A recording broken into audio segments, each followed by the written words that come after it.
தேனி மாவட்டம் உத்தமபாளையம் நீதிமன்றம் அருகே ஒரு இளைஞர் ஓட விரட்டி கொலை செய்யப்பட்ட சம்பவம் பரபரப்பை ஏற்படுத்தியுள்ளது.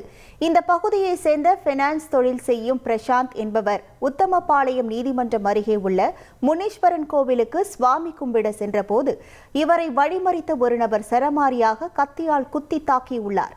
பிறகு தப்பித்து நீதிமன்றம் அருகே இருந்த ஒரு தனியார் தங்கும் விடுதிக்குள் நுழைந்த போதும் விடாமல் விரட்டிய அந்த நபர் பிரசாந்தை மீண்டும் கத்தியால் குத்தியதில் அவர் பரிதாபமாக உயிரிழந்தார்.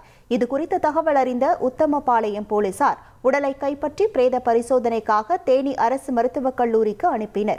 முதற்கட்ட விசாரணையில் கத்தியால் குத்தியவர் பிடிஆர் காலனி பகுதியைச் சேர்ந்த அனீஷ் என கூறப்படுகிறது. இவரை விட்டு பிரிந்து வாழும் அவரது மனைவிக்கும் பிரசாந்திற்கும் இடையே தொடர்பு இருந்ததாக கூறப்படுகிறது. இதுகுறித்து வழக்கு பதிவு செய்த போலீசார் கொலையாளியை வலைவீசி தேடி வருகின்றனர். செய்திகளை உடனுக்குடன் தெரிந்து கொள்ள உடனே சப்ஸ்கிரைப் பண்ணுங்க.